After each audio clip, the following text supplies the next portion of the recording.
Happy New Year! Welcome to the Jungian Anthology Podcast, Analytical Psychology Seminars from the C.G. Jung Institute of Chicago, Episode 5. An Introduction to Jung's Life and Work by Murray Stein, Ph.D. This course, taught by author and analyst Murray Stein, presents a historical overview of Jung's life and work, detailing his relationship with Freud and discussing reasons for Jung's increasing popularity and relevance for contemporary society. This seminar was recorded in 1992. This is the second talk by Murray Stein on this podcast. If you like this one, listen to Episode 3, Individuation in Marriage Through Wounding and Healing. For more information about Murray, go to his website, murraystein.com. We have several audio sets by Murray, including A Psychological Approach to the Bible and the Jungian Psyche, a deeper look at analytical psychology, both of which can be found at audio.jungchicago.org. There will also be a link in the description. Now here's the lecture.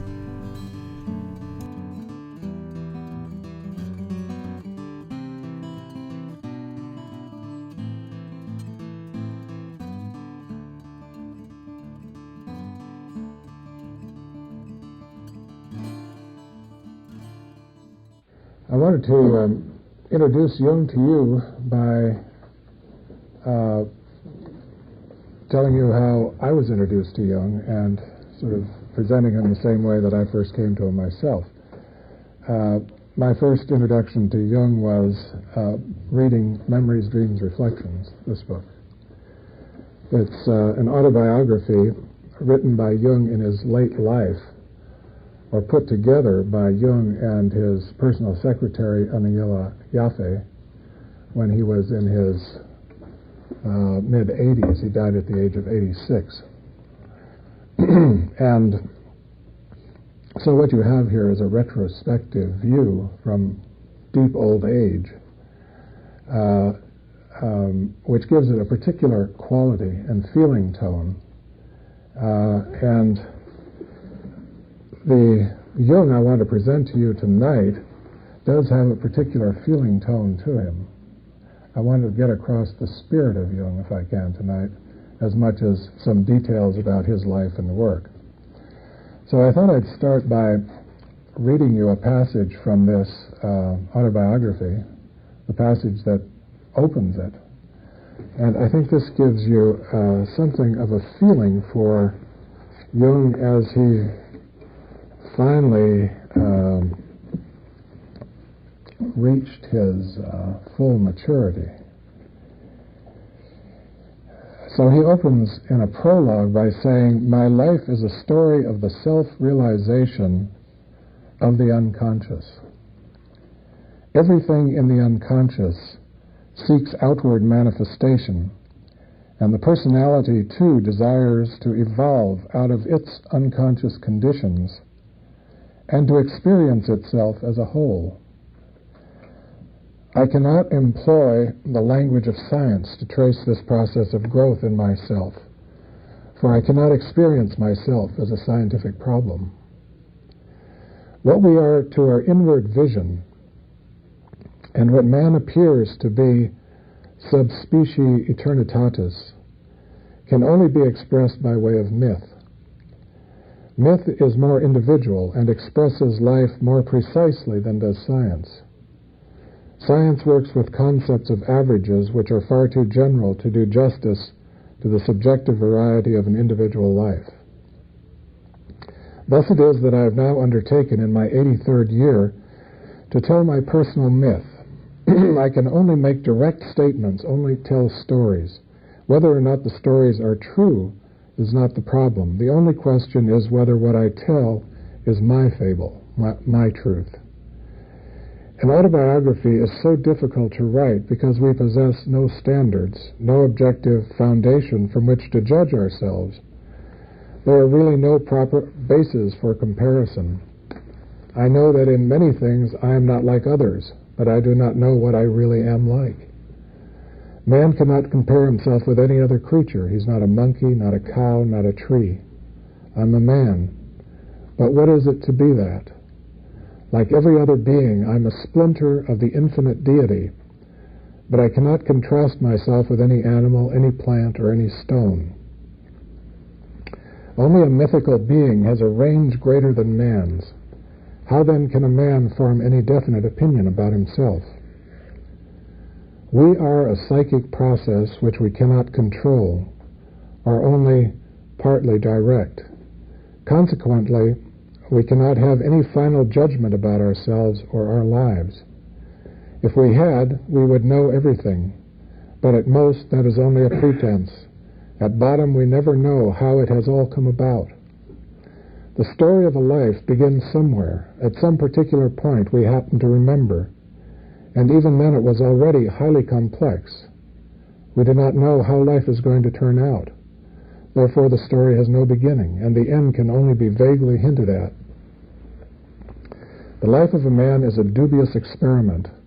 It is a tremendous phenomenon only in numerical terms. Individually it is so fleeting, so insufficient, that it is literally a miracle that anything can exist and develop at all.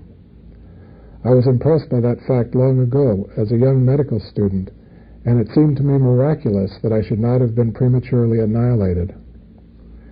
Life has always seemed to me like a plant that lives on its rhizome. Its true life is invisible, hidden in the rhizome. The part that appears above ground lasts only a single summer. Then it withers away, an ephemeral apparition. When we think of the unending growth and decay of life and civilizations, we cannot escape the impression of absolute nullity, yet I have never lost a sense of something that lives and endures underneath the eternal flux. What we see is the blossom which passes, the rhizome remains. In the end, the only events in my life worth telling are those when the imperishable world erupted into this transitory one. That is why I speak chiefly of inner experiences, amongst which I include my dreams and visions. These form the prima materia of my scientific work. They were the fiery magma out of which the stone that had to be worked was crystallized. All other memories of travels, people, and my surroundings have paled beside these inner happenings. Many people have participated in the story of our times and written about it. If the reader wants an account of that, let him turn to them or get somebody to tell it to him. Recollection of the outward events of my life has largely faded or disappeared, but my encounters with the other reality, my bouts with the unconscious, are indelibly engraved upon my memory. In that realm there has always been wealth in abundance, and everything else has lost importance by comparison. Similarly, other people are established inalienably in my memories only if their names were entered in the scrolls of my destiny from the beginning, so that encountering them was at the same time a kind of recollection. Inner experiences also set their seal on the outward events that came my way and assumed importance for me in youth and later on. I only arrived at the insight that when no answer comes from within to the problems and complexities of life, they ultimately mean very little. Outward circumstances are no substitute for inner experience. Therefore my life has been singularly poor in outward happenings. I cannot tell much about them, for it would strike me as hollow and insubstantial. I can understand myself only in the light of inner happenings. It is these that make up the singularity of my life, and with these my autobiography deals.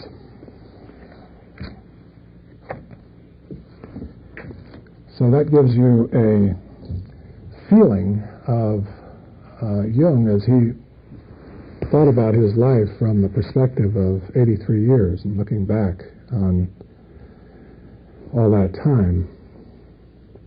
When he says his outer life was singularly barren, it's quite an exaggeration because he actually led a very interesting life.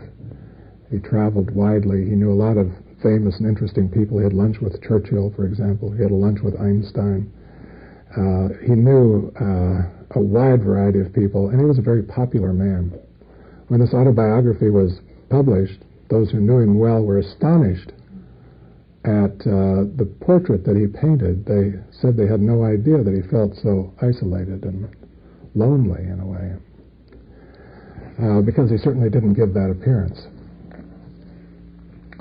Well, I want to tell you something about his life tonight and put his works in a context of his lived existence. And I'll do that by drawing a timeline and locating on the timeline some of the most important events in his life and some of his major works. In the course of these coming lectures, you'll hear a lot more about all of this, but this is to introduce you and give you a kind of overview of Jung's life from beginning to end and some of the highlights in it. He was born in 1875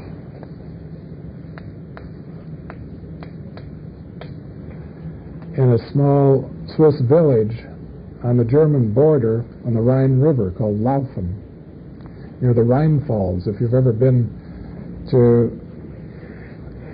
that area of Switzerland, you will remember that there is a famous falls. The Rhine creates a falls. Rhine originates in the Alps, runs along the border between Switzerland and Germany, and then goes up into Germany and empties itself in the Atlantic up around Holland somewhere. I don't know the exact geography of that. But he was born right on this river. It's not far from Zurich. It's about an hour and a half or 2 hours drive from Zurich, maybe 50 miles. As you come flying into Zurich, if you've ever been there, you know that you come in from the west. You're flying east, and to your right, to the south, are the Alps. At quite a distance. If it's a clear day, you can see the Alps from Zurich. But Zurich itself is on a tableland, a flat land. If you fly there in anything but the winter, it's usually green. You see farms, small farms, very carefully laid out, carefully cultivated, neat little roads, wood piles stacked very neatly beside the barns, Swiss style. Swiss are very neat, orderly, tending toward obsessive-compulsive. They're watchmakers. They're known for precision, for stubbornness, for independence. They've been a neutral country throughout the centuries, and for being fierce fighters, actually. They won their independence from the Habsburgs back in, I think, about 1,000 years ago, and they've never given it up since. The Swiss speak 4 languages nationally. Jung was born in the German-speaking part of Switzerland. But Swiss also speak French, Italian, and a dialect of Old Latin called Romanish. All 4 of these languages are represented in Parliament, and anyone is allowed to speak his own language in Parliament, and everyone is expected to understand that language. So the Swiss are linguists. It's not at all unusual to find secretaries, common secretaries, barely high school graduates, who speak 4 and 5 languages fluently in Zurich. And Jung also was a linguist. He wrote in English, French, Italian, and German. He lectured. He spoke spontaneously in all of those languages. But that isn't unusual for a European. He also was a highly educated man, a classical education. He read Greek and Latin without a dictionary, and but that, again, was not too unusual for a person of his times. He was born in 1875, as I said, into the family of a Swiss parson. And his ancestry is Echtschweiz, true Swiss. On his mother's side, the Swiss line goes back into the dim mists of time. I don't know how far back. They probably were originally Swiss. A family named Preisberg, whose family location was in Bern. On his father's side, it was only 2 or 3 generations. I think his grandfather's father had immigrated, perhaps it was his grandfather, had immigrated to Switzerland from Germany in 1848 during the revolutions that were going on in Germany at the time. May have been jailed even, I'm not sure, but he was a kind of rebellious young student, and he fled Germany and settled in Switzerland. Jung's grandfather, on his father's side, was a professor at the University of Basel in the medical faculty, a well-known citizen, upright, intelligent, a pillar of the community. On his mother's side, another pillar of the community, this one was in the clergy, and he was what has been called the Swiss equivalent of an English bishop. It's in the Swiss Reformed Church, but he was in charge of the pastor in charge of the main church of main cathedral in Basel, a man named Samuel Preiswerk, rather famous churchman of his day. That's on his mother's side. So these two streams came together in Jung's parents, and when they married, Jung's father had earned his doctorate degree from a German university in Semitic languages and had been ordained as a parson in the Swiss Reformed Church. Jung's childhood was spent in parsonages. He was an only child until about the age of 12 when a sister was born. But as he describes his childhood in his autobiography, you can see that it was a childhood of an only child growing up in mostly rural circumstances. There aren't many playmates around, rather lonely, rather isolated, lots of time to entertain himself with his own imagination, had a very vivid imagination, invented little games and rituals for himself that in long retrospect he could see were very symbolic and very meaningful. I won't describe them to you. You can read about them in his autobiography. Some fairly serious difficulties in his childhood. At about the age of 2, his mother was hospitalized for what seems to have been a depression. And so she did have some psychiatric problems. How bad they were, nobody knows exactly. Jung records the fact that she was gone for about 6 months, during which time he was taken care of by a nurse to whom he became very attached. He also says that there was a side of his mother that he was very afraid of. There was a day personality and a night personality. The day personality was very comfortable, very stable, somebody he knew, but the night personality scared him. So she was a difficult personality, somewhat problematic. And on her side, you can attribute Jung's interest in mediumistic phenomena to her side of the family. She had a particular gift for contact with the unconscious, if you will. And she was very interested in ghosts and spirits and contacting them.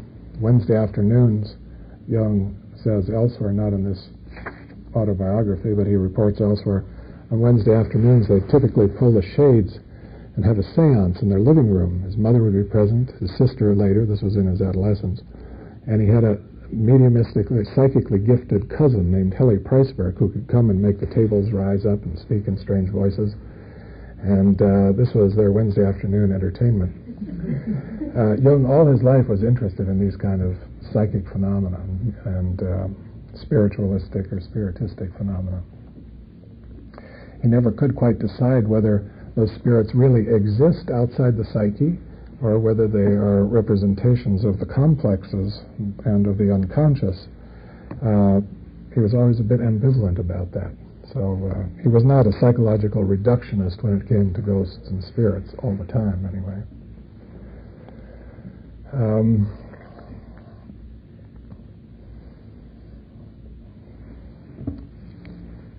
When he was about, forget the exact age, 8 or 10, something like that, his family moved to another small village, this time near Basel. His father took another church, and that's where he spent the rest of his early days until he went off to college at the University of Basel at the age of 18. And he said about his mother that there were these two sides. One was kind of frightening, dangerous, the nighttime personality who would speak from another place and would say strange things sometimes and scare him. But there was also a kind of absolute honesty and truth in that side. The other side was kind of a persona personality, normal and adjusted, and the kind of person you'd expect a Swiss housewife to be. His father, he looks upon as a very stable man, somebody who he could trust. And so he said all his life he tended to find women untrustworthy and men more trustworthy because of this beginning, where his mother was kind of in and out of sane places. His father was always there. But as he looked back on his father, he also saw his father as a troubled and somewhat weak man. Now this is in retrospect from adulthood. I don't know how his father would have looked to him as a child. But as an adult, looking back, he saw his father as being troubled by a terrible conflict between science and religion that his father never could solve. And his father died when Carl, was 19 years old, I believe 18, 19, 20, in there somewhere, of an unspecified disease, probably cancer of the stomach, the way it sounds anyway. It was never established as that, but that's the way it sounds. And there is a scene where Carl, who by this time was a big, strapping, 6'2", very strong, husky young man, carried his father, who had withered to and shrunken to a bag of bones, from chair to bed. A very poignant scene as his father is dying right at the end of his life. There are lots of stories in the autobiography about Jung and his father, and his connection to his father and his feelings about his father. His father was very important in his later career and the kinds of topics he chose to write about, especially the subject of religion, which preoccupied Jung a lot toward the end of his life. He dreamed about his father quite a bit after his death, and he records those dreams also.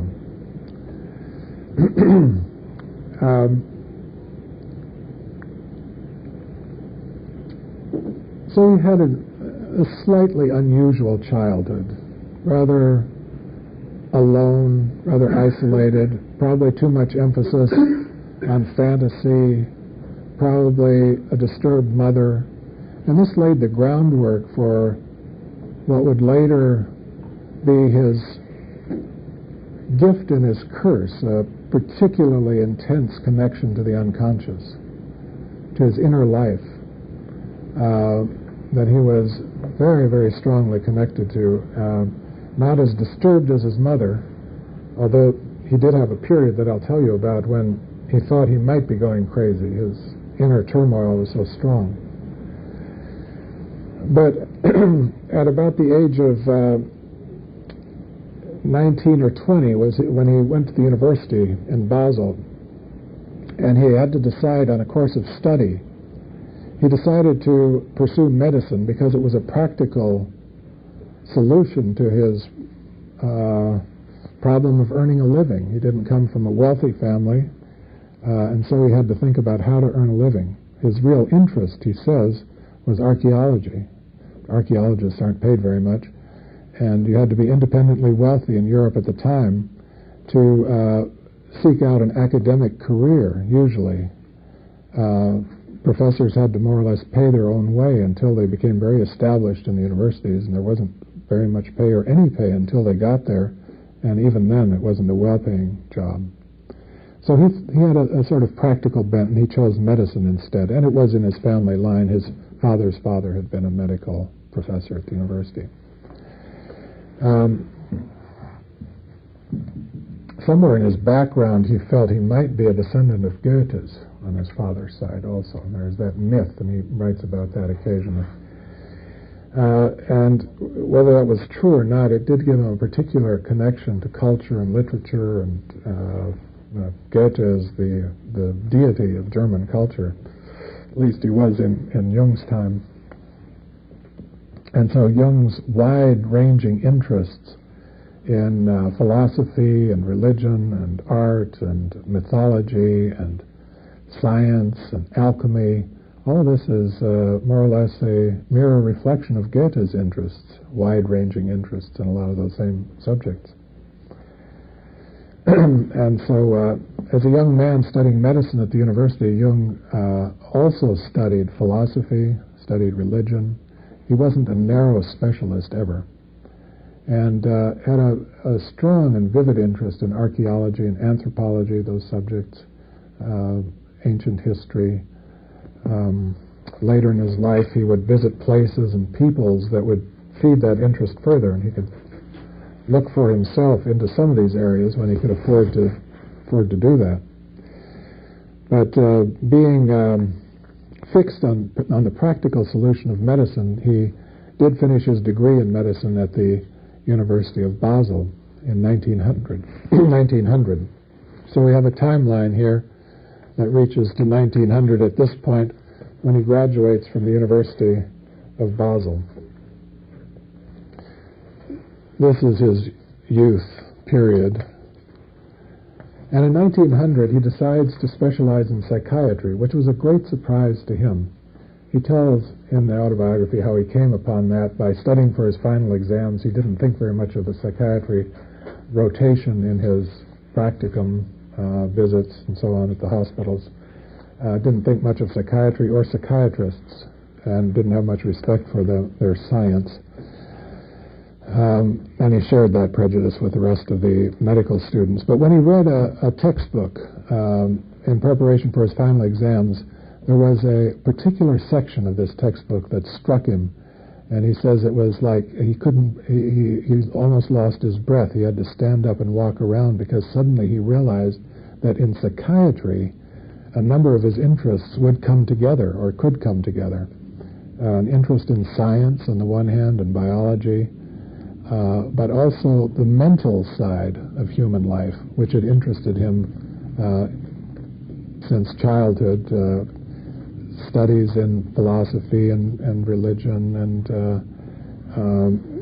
as well as his mother's psychology and his interest in odd states of consciousness, so on. All of this could be brought together, he felt. He said it's as though two great streams came together in one riverbed. And he saw that psychiatry would be the way in which he could probably realize his best potentials for creative thinking and work. And so he just spontaneously went off in this direction of psychiatry. He had an offer to become the assistant to a rather famous doctor of internal medicine in Munich, which was a great coup in its time, and would have been quite a plum to accept. But he turned that down, and instead he went to Zurich. Now this was his the first time he would live in Zurich, and he would stay in Zurich for the rest of his life. He moved there in 1900 to study under a world-famous teacher of psychiatry named Eugen Bleuler. Eugen Bleuler was the chief doctor at the main clinic in Zurich, the Burg-Holzli Clinic. And Eugen Bleuler is the man who invented the word schizophrenia, for example, and wrote the definitive textbook on schizophrenia in his day. His son also was a very famous psychiatrist, and I think his grandson is now running that very same clinic, the Burg-Holzli Clinic in Zurich. So it's a family business there. So Jung went to Bleuler's clinic in 1900 and very quickly proved to be extremely adept at psychiatry. He worked very hard. He studied all the textbooks of the time and read all the journal articles.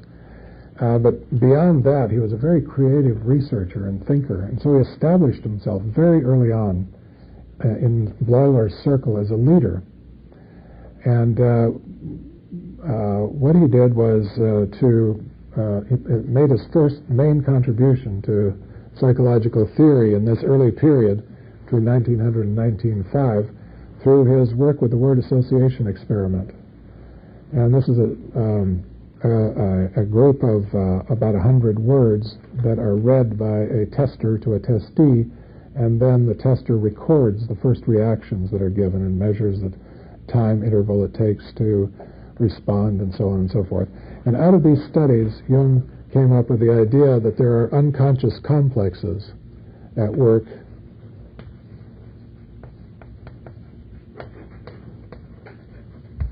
beneath the surface of consciousness, and he could actually measure how they worked, how they disturbed consciousness. Very scientific, laboratory science. Okay, so that pleased everybody at the hospital, pleased Jung a great deal. He published papers on this subject. He and some colleagues got together their papers and published a book on it in 1907 or so, 1905, 1907, in their studies in word association. And this gave him an international reputation. Suddenly he was called upon to give lectures and seminars all around Europe, and he made a name for himself in psychiatry very quickly. So by the age of 30, he was practically internationally famous. Very unusual situation. But he'd shown his genius for research and innovative thinking in the field of psychology and psychiatry. At the same time, he was reading widely in the field, psychology, and he came across Freud. He came across Freud's writings already in 1900 when Freud published The Interpretation of Dreams. Jung picked it up immediately, gave a seminar on it to the other residents at the Bergholzli Clinic, and was intrigued with Freud's work on what Freud was now calling the unconscious. And Jung put these two things together, these unconscious complexes that he was discovering with his word association experiment, and Freud's work on discoveries about the unconscious through dream interpretation.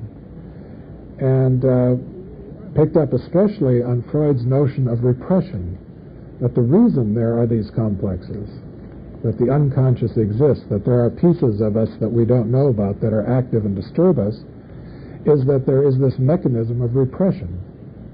That's Freud's idea.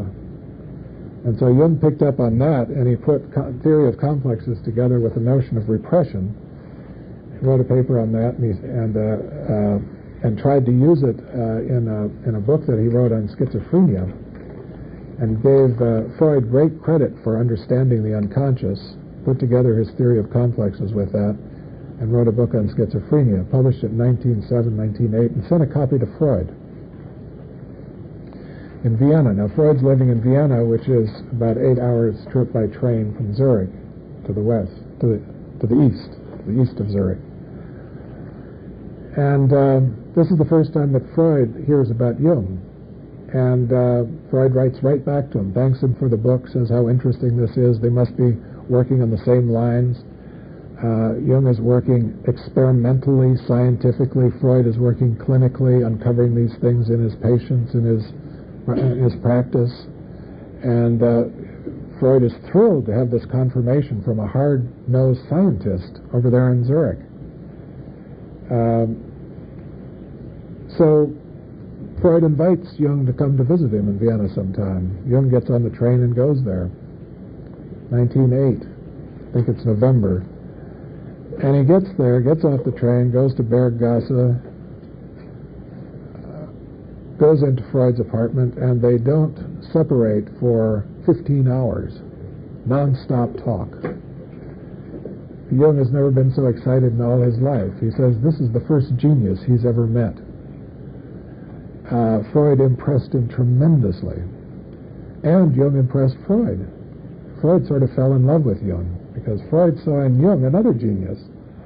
And a genius who, living over there in Zurich, in psychiatry, a scientist, was what Freud needed to put psychoanalysis in a better position, because psychoanalysis was a very questionable enterprise in those days, and continued to be to some extent throughout its entire history. But Jung had a number of qualities that Freud saw as a great advantage to psychoanalysis. And so very quickly on, they established a powerful personal relationship. There's a thick book of their letters that's been collected and published, translated into English, the Freud-Jung letters. So between 1908 and 1912, 1913, we'll put another date down there, Jung was a Freudian. And Freud called Jung his crown prince, his heir, his successor as the leader of the psychoanalytic movement. And Jung became a very ardent psychoanalyst, psychoanalytic defender. He would go around to congresses and defend Freud and defend psychoanalysis, and they wrote papers, presented them together. And in 1909, they traveled together to the United States, Freud and Jung, a number of other people, and they gave lectures at Clark University in Worcester, Massachusetts. Spent about a week there. At that point, Jung met William James. Was very taken with William James, another genius. Learned a lot from William James later. Read William James's work, Varieties of Religious Experience, and some of his philosophy, and so on, and was probably more influenced than he would ever admit by William James. But it was a brief meeting. They had a lunch together, and Freud was the star, of course, but Jung was the heir apparent, and he also starred. Jung loved the United States. Freud hated the United States. Freud said the United States is too easy. They accept psychoanalysis too easily. It's a hidden resistance. I don't trust it. That's Freud. Jung loved it. He could extrovert over here. He had a great old time. He liked Americans. And he made a lot of friends among Americans. Americans liked him, and he liked Americans. There's something about the Swiss and the Americans, that spirit of independence and free enterprise. The Swiss are quite a lot like Americans in many ways. Belief in individual freedom, individualistic sort of people. Although the Swiss are quite a bit more reserved and introverted as a rule than Americans are.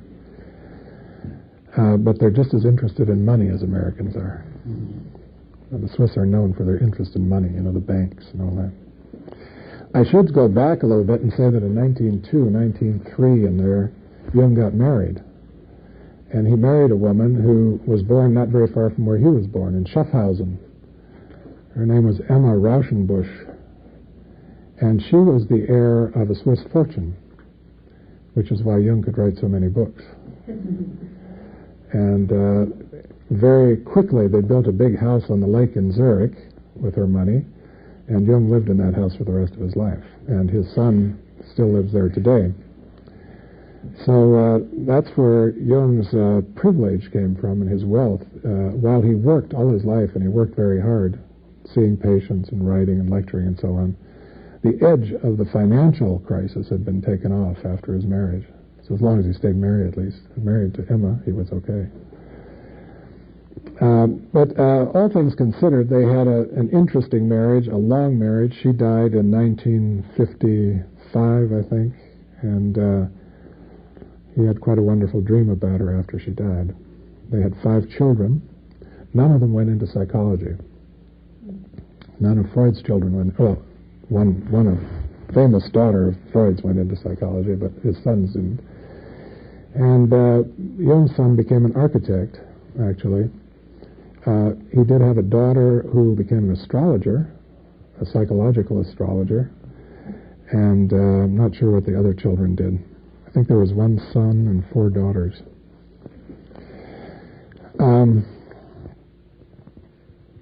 Well, until 1913, as I say, Jung was a Freudian. He and Freud severed their relationship around New Year's, 1913, for a wide variety of reasons. They had theoretical differences. They had personal falling out, hurt feelings. Jung let Freud down. Freud let Jung down. It was one of those transference, countertransference tangles. Their relationship ended in bitterness on both sides, and from that point on, Jungians and Freudians basically haven't spoken to each other until recent times. But they very much went their separate ways, and Freud wrote Jung out of psychoanalysis as decisively as he had tried to write Jung into psychoanalysis earlier. In 1910, Freud sponsored a movement to make Jung the lifelong president of the International Psychoanalytic Association. In 1913, he didn't want to speak to Jung again, and he never, ever referred to Jung or Jung's work in a positive way after that. Jung, on the other hand, I think did end up with a slightly more balanced appreciation of Freud and Freudian thought than Freud did of Jung. But it was a bitter and unresolved ending of their relationship in 1913. And that triggered a psychological process in Jung that would last for the next 15 years. Intensely for about 5 years. In his autobiography, he writes about this as his confrontation with the unconscious. It begins in 1913. It more or less subsides in 1918, but it doesn't really finish until 1928. And it's during this time that Jung becomes a Jungian. This is where the Jung that we know comes into being, and it is through a tremendous midlife crisis. At this time, he is between 38 years old, 38 in 1913, and it ends when he's about 53.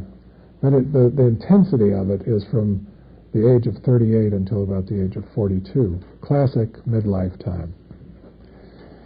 But it's triggered by his loss of Freud, loss of that relationship. And at that moment, he loses his moorings. He isn't sure anymore about his direction or what he's going to do with his career because he's been so committed to psychoanalysis. And here's how he describes his feelings at the time of his break with Freud. This is from a chapter called Confrontation with the Unconscious. After the parting of the ways with Freud, a period of inner uncertainty began for me. It would be no exaggeration to call it a state of disorientation. I felt totally suspended in midair, for I had not yet found my own footing.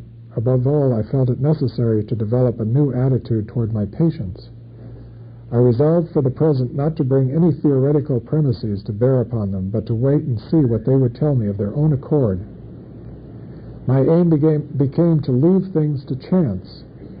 The result was that the patients would spontaneously report their dreams and fantasies to me, and I would merely ask, "What occurs to you in connection with that?" Sounds like a therapist, doesn't it? Or, "How do you mean that? Where does that come from? What do you think about it?" So instead of interpreting, he's eliciting associations. The interpretations seemed to follow their own accord from the patient's replies and associations. I avoided all theoretical points of view and simply helped the patients to understand the dream images by themselves without application of rules and theories. Soon I realized that it was right to take the dreams in this way as the basis of interpretation, for that is how dreams are intended. They are the facts from which we must proceed. About the same time, I experienced a moment of unusual clarity in which I looked back over the way I had traveled so far. I thought, now you possess a key to mythology and are free to unlock all the gates of the unconscious psyche. He just published a book. This was the occasion of his break with Freud when he published this book called Symbols of Transformation. And it's an investigation of a series of waking fantasies of a woman, but also a tremendous amount of material in mythology, world religions, Gnosticism, all kinds of stuff that Jung packed into there. But then something whispered within me, why open all gates? And promptly the question arose of what, after all, I had accomplished. I had explained the myths of people of the past. I had written a book about the hero, the myth in which man has always lived. But in what myth does man live nowadays? In the Christian myth, the answer might be. Do you live in it? I asked myself. To be honest, the answer was no. For me, it is not what I live by. Then do we no longer have any myth? No, evidently we no longer have any myth. But then what is your myth, the myth in which you do live? At this point, the dialogue with myself became uncomfortable, and I stopped thinking. I had reached a dead end. So he'd lost his myth. That's the way he puts it. He'd lost the thing that made the idea that made sense of his life. Told him where he was going, where he came from, what it was all about. It wasn't the Christian myth, and it wasn't Freudian psychoanalysis. So now he was bereft. And this sets off a tremendous inner upheaval of dreams, spontaneous fantasies, terribly intense emotions. Sometimes he says it was as though He couldn't tell the difference between himself and his patients, his schizophrenic patients. He thought he was losing his mind. He was very worried that it was so intense. We could recognize it, I suppose, as a midlife crisis or a grief process, a mourning, a loss, all those things that come together at that particular moment in life. But he faithfully recorded his dreams. He worked with them, and through these 5 years, he gradually calmed down and kind of got control of himself, and I've started to understand what was going on in his psyche. And he records a lot of these dreams. I don't have time to go into them with you. You can read them for yourselves. Some of them are very gory and frightening indeed, and would make you think that maybe he's undergoing a schizophrenic break. But by staying with the process and going into it and discovering the unconscious, and that it is at bottom something he could rely on, he finally did reach the bottom. He discovered that there is something in the psyche that he could rely on, that would be there for him no matter who abandoned him or no matter what he lost in life. That experience of reaching that place of security in himself was the point at which he could safely say that maybe now he had discovered a new myth. And here's how he puts it. This comes at the end of his chapter, where he talks about a dream that he had in 1928, the so-called famous Liverpool dream.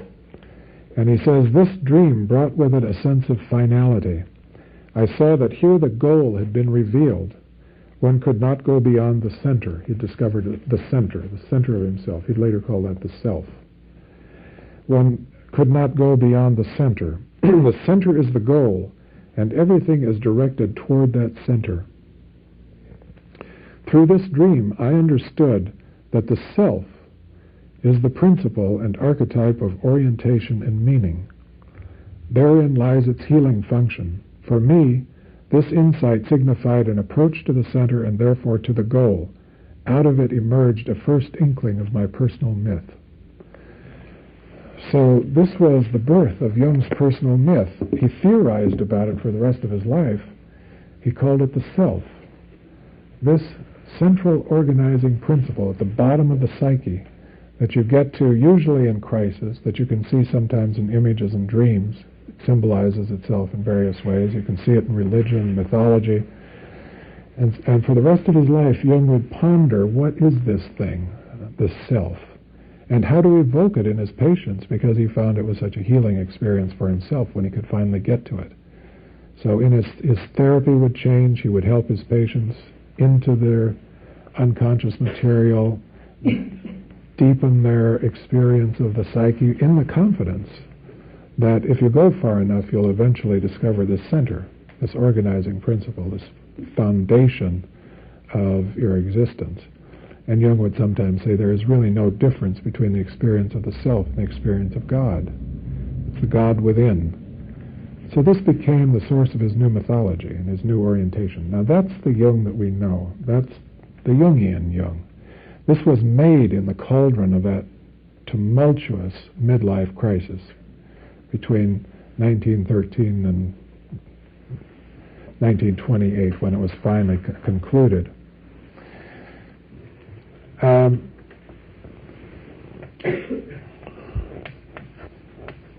in 1928, Jung is 53 years old. He's published a number of important books. One is here in 1913, 13 Symbols of Transformation. Another important one, 1921, Psychological Types. The Myers-Briggs test is derived from that book, that 1921 book. It's now the most widely used psychological test in the United States. So Jung is out there. Okay, Jung wrote that book while he was going through this tremendous crisis. Now that's a whole story in itself, how he could do that, but he could operate at different levels. So while at one level he was going through this terrible inner turmoil, at other levels he was continuing his scientific work. He had a family with 5 children. He was seeing patients throughout. He pulled back a little bit. He gave up his professorship at the university and cut back a little bit, didn't travel. It was the First World War. He couldn't leave the country anyway. So while it was an introverted time, he did continue functioning on other levels too. from the autobiography, you can get the impression that he lived a sort of very interior, singular, isolated existence, but actually he was very much out there in the world and doing all the normal things that people do. In 1928, then, he concluded this and started traveling a good bit. He traveled to America several times. I think it was 1928 he went out to Taos, came through Chicago, picked up Fowler McCormick on the train, and they went out to Taos, New Mexico, and visited the Pueblo Indians out there, where he had a famous conversation with a Pueblo Indian medicine man. He took a trip to Africa in 1930, I think, and so on. He was out and about and enjoying his life in many ways. To continue the timeline, he dies in 1961 at the age of 86. And if we say this is his youth and this is his early adulthood, you could say this is his first mature period, or early adult. And this is more or less sort of his middle period. And about from 1938 on, we can say it's his late period. And I put a mark at 1938 because that's the year he took a trip to India. And it's just the time when the Second World War is beginning to threaten. He took a trip to India to receive some honorary degrees from Indian universities and to meet some wise men of the East in India and so on. He was very much looking forward to this trip. And he was particularly interested in what he would dream about when he got to India, how his unconscious would respond. That was always an interest of his. What am I going to dream about in this place? And to his great astonishment, when he got to India and looked around there, it was very interesting, visited the temples, talked to people and all that. But the most important dream that he had there really changed his life and set him off on the course that we could call the late Jung. And the dream was that he was on an island off the coast of England and at a place called the Grail Castle. This is a place where the Grail was supposed to be kept, and there was going to be a ceremony. The ritual, the ceremony of the Grail was supposed to be held that evening, but it was discovered that the Grail had disappeared. Nobody could find it. And so as the dream progressed, it was apparently suggested that the Grail could be found on an island just up to the north, but you had to swim across this isthmus of cold water to get there. And as the dream ended, Jung was stripping down, getting ready to dive in the water to go fetch the Grail. So he read that dream as a message that he needed to return back to Europe and help out European civilization, that's where it was really at, that European civilization was in very bad shape. They had lost the way, the Grail was missing, and he would try to help recover it. Now, we could talk all night about the symbolism of the Grail, but let's just say it is a symbol of the center, a cultural object of great value and meaning within the context of Judeo-Christian religion.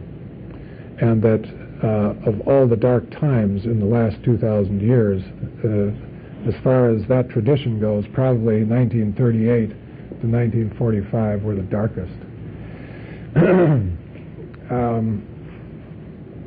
So he set out, and of course he did it in his own unusual way. He didn't do it by going out and lecturing and preaching and trying to convince people of anything. He did it by studying alchemy, European alchemy.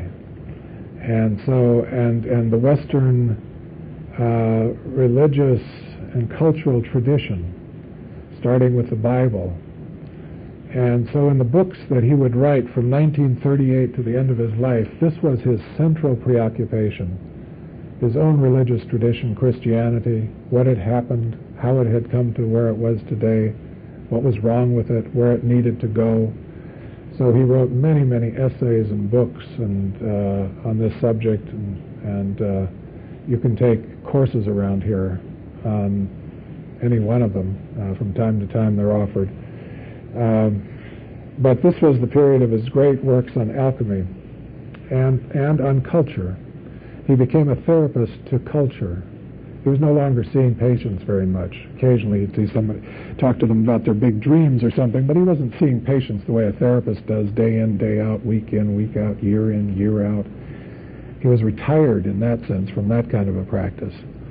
But instead of that, he became a therapist to Western culture. And so his late works are all an attempt to therapeutize this sick culture that we've got. Lots of work on those kinds of subjects. He did another very interesting thing, and with this I'm going to end my remarks. He built a building with his own hands. He called it the Tower, at a place called Bollingen. It's up the road up the lake from Küsnacht, maybe 20 miles. He lived just outside of Zurich in a little village called Küsnacht. If you keep on going south, same side of the lake, another 20, 25 miles, you come to a place called Bollingen. There's nothing there. There's a train stop there, but there are no stores or, it's just a little, it happens to be a stop on the train, that's all. And he bought a piece of land there in the 20s sometime and started building. He just got this idea. He wanted to build something. So he got some rocks together and started building a house. It eventually turned into a tower. You've seen pictures of this probably in various places. And he would spend increasing amounts of time in this place. Now this is the old reclusive Jung coming into being now. This was kind of an escape or a retreat place. And he'd go out there and he'd meditate, he'd write some, he would carve on stones, he would build on this thing. Mainly it was a place where he could retreat more deeply into himself and into the psyche. And he built it in 4 sections, maybe 5-10 years apart. Build a piece and then he'd live in that for a while and build another piece and live in that. He didn't actually live there, but he'd spend weeks at a time out there. Usually alone. Occasionally somebody would visit him, but no children, no grandchildren, no wife, nobody else essentially around. This was his place, his retreat place. He had his own room, right? He says here about it, after my wife's death in 1955, I felt an inner obligation to become what I myself am. Now, how old is he here? 1955, he's 80 years old. To put it in the language of the Bollingen house, I suddenly realized that the small central section which crouched so low, so hidden, was myself. I could no longer hide myself behind the maternal and the spiritual towers. So in that same year, I added an upper story to this section, which represents myself, or my ego personality. Earlier, I would have not been able to do this. I would have regarded it as presumptuous self-emphasis. Now it signified an extension of consciousness achieved in old age. With that, the building was complete. I had started the first tower in 1923, 2 months after the death of my mother. These 2 dates are meaningful because the tower, as we shall see, is connected with the dead. From the beginning, I felt the tower as in some way a place of maturation, a maternal room or a maternal figure in which I could become what I was, what I am and will be. It gave me a feeling that if I were being reborn as if I were being reborn in stone. It is thus a concretization of the individuation process. During the building work, of course, I never considered these matters. I built the house in sections, always following the concrete needs of the moment. It might also be said that I built it in a kind of dream. Only afterward did I see how all the parts fitted together and that a meaningful form had resulted, a symbol of psychic wholeness. It's in 4 parts. If you know anything at all about Jung yet, you certainly will later, but the number 4 is for him a number of completeness and totality. So he completed it in his 80th year. And he also says this at the end of this chapter called The Tower. He gives the Tower a whole chapter in his autobiography. It's a place he loved, and he felt, as he said there, it's a place he could become himself completely. And this is at the end of that chapter on the tower. In the tower at Bollingen, it is as if one lived in many centuries simultaneously. The place will outlive me, and in its location and style it points backward to things of long ago. There's very little about it to suggest the present. If a man of the 16th century were to move into the house, only the kerosene lamp and the matches would be new to him. Otherwise he would know his way about without difficulty. There's nothing to disturb the dead, neither electric light nor telephone.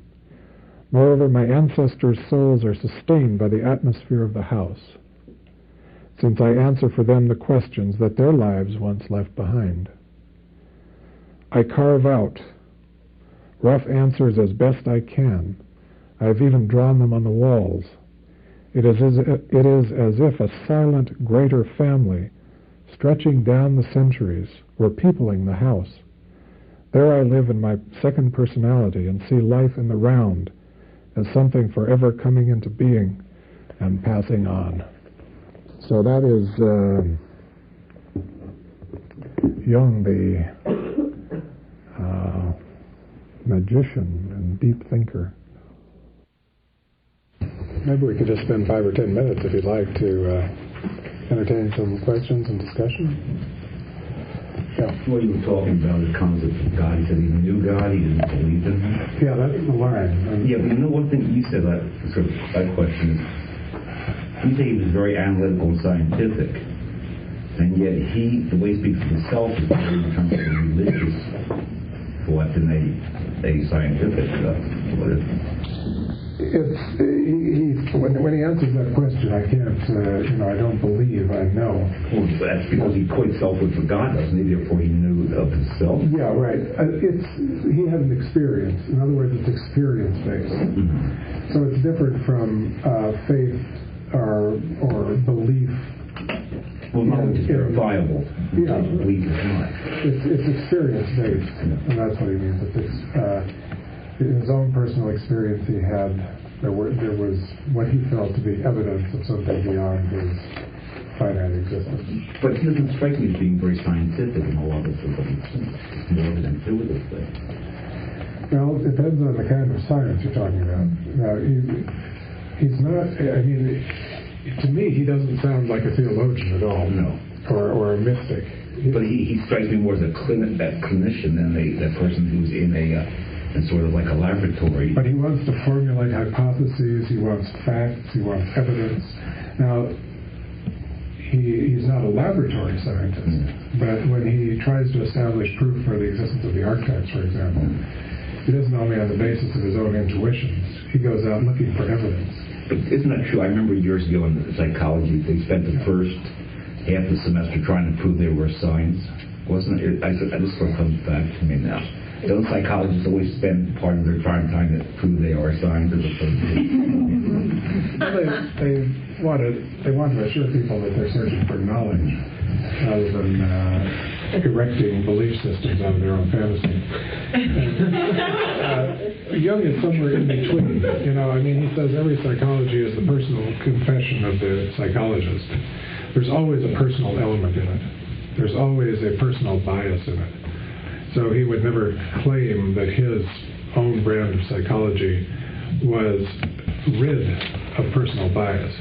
Even his methodology contains a personal bias. The way he went about doing research, it's a form of empiricism. There is an empirical method in it. There is a search for facts and a comparison of objects and entertainment of hypotheses, testing of hypotheses. So there's all that kind of language and methodology in it. But there's also a very personal element in it. There's an introspective element in it, an intuitive element in it. There's a clinical component to it, clinical evidence, if you will, which is always pretty vague. If you're looking for hard science, laboratory science, no, it's not there. No. Early on, there was laboratory science with the word association experiment. That was done in a laboratory. It's timed. There's a time element to it. It can be verified. It can be repeated. Charted, and so on. But in his psychology, that's the only element that is laboratory science. Yeah. Can you talk or maybe explain a little bit more? He has an early dream about the phallus, going underneath, underground in his autobiography. Yeah. And sort of it takes him a long time, I guess, to finally come to grips and to share it with the person, but just sort of the meaning of that in his life. I guess I'm not sure if I totally understand what that was. Yeah.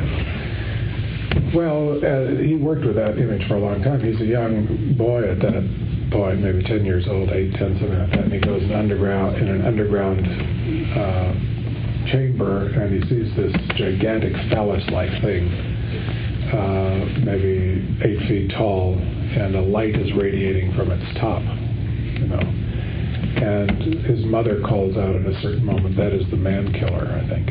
He associates it with his father, and, you could make an Oedipal interpretation of it. And in his Freudian phase, he would do that. But he also gave it a much more more enlarged symbolic significance later on when he thought about it as mythic, and it had to do with his masculine creativity, he felt. His phallic potential, a kind of vision of his phallic potential as a child. So he lived with that image all his life. It's one of his important dreams. He had maybe 24, I never counted them, but maybe 24 important dreams, and that's one of them. His fellow autobiographer, Anila Yaffe, wrote a very interesting essay about him one time. She called it The Creative Phases in Jung's Life. He was a very creative man. Innovative, restless, exploring, that sort of a mind. And she associated that dream of childhood with his creativity, that it's a symbol of creativity for him. It's a frightening kind of creativity. There's an element of fear in it. But it clearly didn't belong to his father either. His father was not as strong. As he said, his father didn't punish him. There wasn't a sort of Oedipal fear about his father. His father wasn't seen as a strong or forbidding sort of man. So I think you have a hard time, convincingly interpreting it that way, is my feeling. I tend to take it as a early symbol, a kind of mythic symbol of potency and creativity to come, whether you take it on a biological level, he was a fertile man, he fathered 5 children and so on, or you take it at a more mental and emotional level, creative personality. Yeah. Could you say something about the impact of Jung on culture and the impact on Jungian thoughts on ideas since his time? Why was the Jung impact an of important his figure? thoughts? Why was Jung an important figure in the 20th century generally? Books recently been published called Jung and the Outside World, which is an exploration of this very question. What was Jung's influence on other thinkers? So this particular author, named Barry Ulanov, goes through a number of fields: literary studies, art criticism, as well as psychology, clinical work, theology, so on and so forth.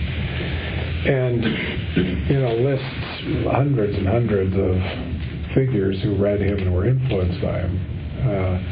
So I think as a cultural force, a cultural figure, he's been enormously powerful. I'd say one of, and increasingly so. Jung's ideas aren't dead; they're they're waxing, not waning, if anything.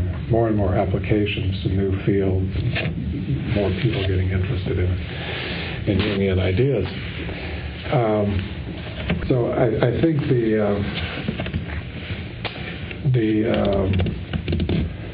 impact of his thinking will continue and may even be stronger in the next decades than it has been in the past. I think probably the greatest impact of his ideas on our culture in America, at least, has been in the last 20 years. But and that's since his works have been translated into English in the collected works. published by Princeton University Press. Now it used to be by the Boligan Foundation, which was financed by the Mellons. And Mary Mellon was one of his followers, and she created a foundation to translate his works into English, which was only completed in the 60s. So a lot of people have started reading and using his works in many different areas and different fields. So I think it's still early to say what, in the end, will be the influence of Jung's thought on culture. I think we're sort of in the early phases of it myself. I think Freud's ideas have been much more explored in detail and sort of felt through to their very tips, to their furthest reaches. I think that's being done with Jung's ideas now, but there are still lots of things in his works that haven't been really explicated fully and led to their final conclusions. I think he's a kind of thinker that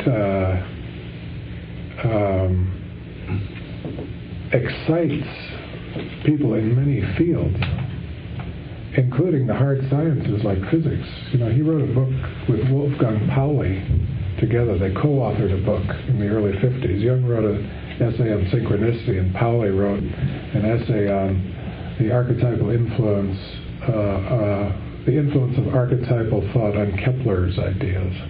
Something like that. I forget the exact title, but something along those lines. And so people, even from the hard sciences, have neurology, for example, and chemistry and physics, have found points of contact with Jung's thought and expanded them or explored them in interesting ways. I think in a sense, a lot of his ideas will turn out to be intuitions of lines of thinking that it was much too early for him to explore in detail, but that can be carried on much more effectively now. He didn't know very much about the brain. For example, neurology, psychopharmacology hadn't been invented yet. And so that whole end of biological science, can the archetypes be located in brain structure somewhere? Jung would say yes. He would say he said very often we're born with a brain that's taken millions of years to evolve, and that's why you have these common human ideas and behaviors that we call archetypal patterns. So somewhere within brain structure and the way the brain works, there is a tendency to pattern thoughts in certain typical ways. That's the idea of archetypes. The archetype is a tendency to pattern thoughts in certain typical ways. The basis of patterning.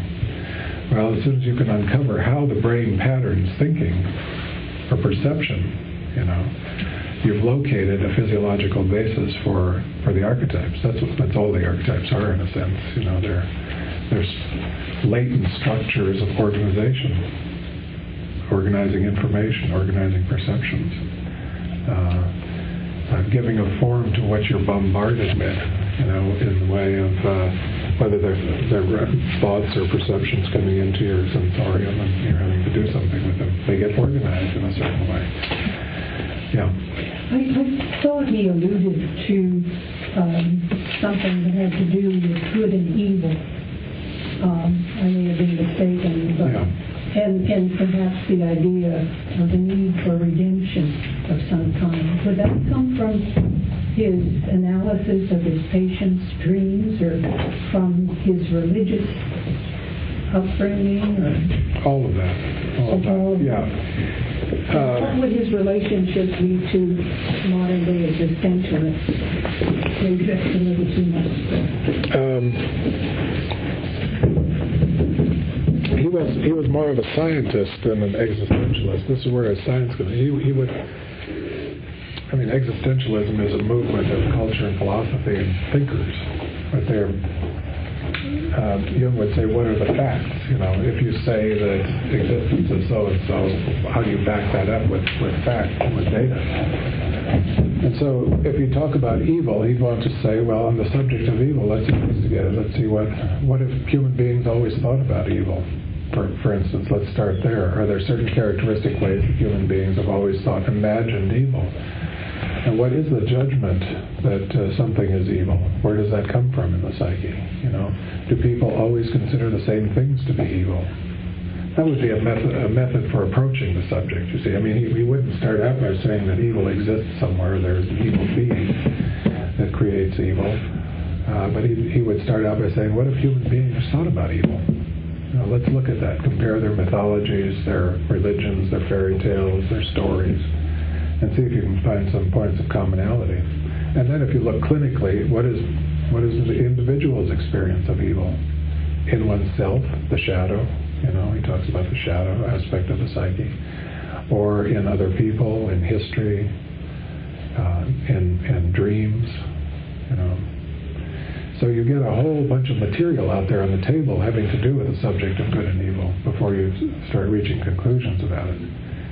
You wouldn't start out by saying there is absolute evil, metaphysically speaking, or something like that. Now he said he had a lot to say about good and evil. On that subject, that's one of Jung's subjects. He fusses with that a lot and discusses it with theologians and philosophers in his writings and in his letters. So that would be a big subject for us to explore, but basically he doesn't think, when you draw the line at the end of the day, Jung doesn't think that evil is an absolute principle of the psyche or of the universe. Evil is always in relation to good, and good is always in relation to evil. And it's more a judgment of consciousness than it is a thing in itself. It's a question of judgment and who is judging. From one point of view, one person looks evil. From another point of view, the other person looks evil. It's a question. When you say good and evil, you're into judging. You're making judgments, and so you ask, where are those judgments coming from? What's the point of view and what's the perspective? And so that's one level at which he discusses good and evil, that it's a judgment of consciousness.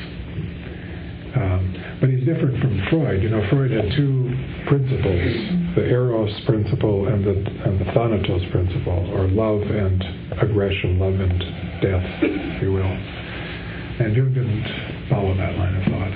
He didn't think that aggression was fundamental, or that evil was fundamental to the human being. It's a kind of secondary byproduct. Evil is not an archetype, for example. There is in Jung's vocabulary, there isn't an archetype of evil. There are images of evil, and there are thoughts about evil, judgments of evil. So in terms of the archetype, is he saying that human nature is predictable? Is what? Human nature is predictable? Assuming you have certain archetypes. Yeah. Knowing what those are, so I predict what exactly how you would behave. No, it isn't that specific. You could predict certain characteristic ways that you would probably behave as a basis of archetypes. But archetypes are, you have to weave together different layers. To enter a prediction, you have to weave archetypal, cultural, personal layers together to get the answer to what you would do as an individual in a particular situation. On the basis of archetypal theory, you can predict what large groups will do statistically, but you can't predict what an individual will do. On the basis of archetypal theory, you could predict culture, for example. You could predict the development of a culture from ground zero to 2,000 years later, something like that. Nobody's done it, but you could do it theoretically. I have one question. Yeah. Historically, where does Jung exist? In other words, if there wasn't Jung, there wasn't Freud suffice her. In other words, if Jung hadn't existed, we'd have to make up Jung. Jung hadn't existed, we'd have to make him up. No, I think he's he's got past Freud, or could we have lived with Freud without having Jung? He's so different from Freud. I sound a little different. Yeah, he's so different from Freud that if Jung hadn't done it, probably somebody else would have stepped in. But again, he gives it a particular. It's Jung.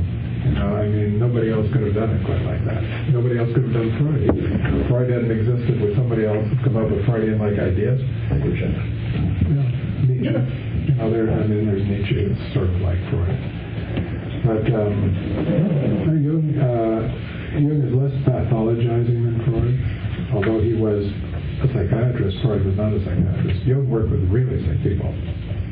I mean, serious, chronic, schizophrenic, manic depressive, hospitalized, permanently ill people. And Freud didn't. And so it's an odd thing that Jung's psychology is much less pathologizing than Freud's, who worked with hysterics and neurotics. Jung's is a much more optimistic psychology. It's a much more forward-looking, future-oriented than past-oriented psychology. And it has a spiritual dimension to it, a spiritual side to it that Freudian psychology doesn't have. It's not reductionistic the way Freudian psychology is. But these are all, sorry we don't have a lot more time to go on with this, but you have, and in your future classes you'll get a flavor of Jung. And I hope you continue your study here at the Institute. Much to learn, many interesting things to explore, and maybe I'll see some of you in the class again someday. Thanks for being here.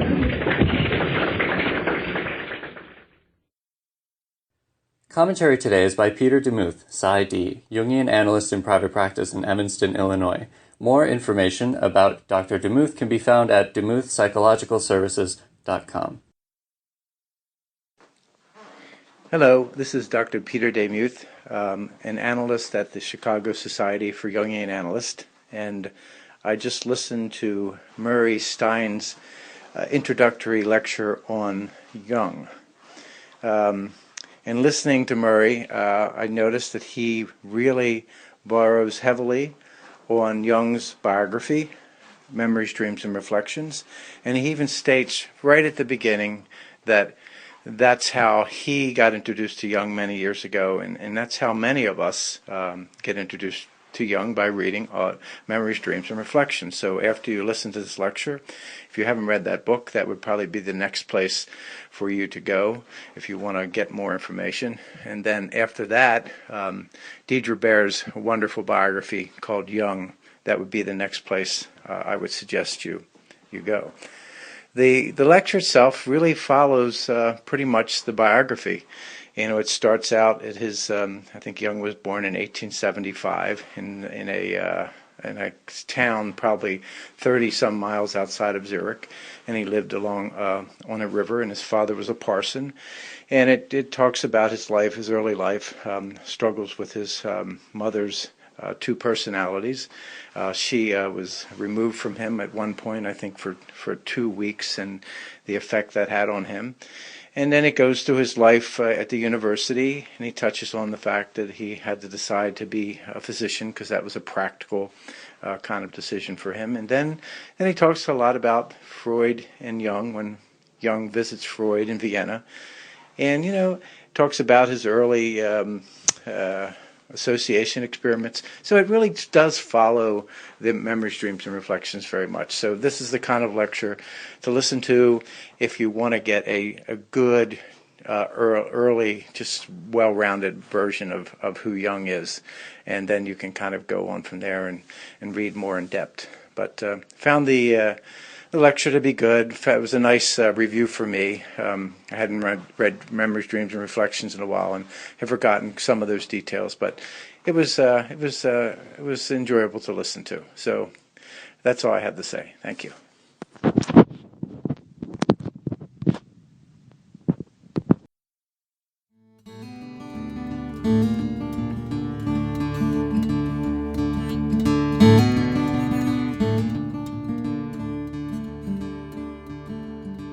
Thank you for listening. The content of today's lecture is copyright Murray Stein. Join us on Friday, January 9th, when Jungian analyst Paul Smers will give a talk called Transforming Your Intimate Relationship from Functional to Spiritual. Visit our website for more information about that and other courses. We'll see you next time.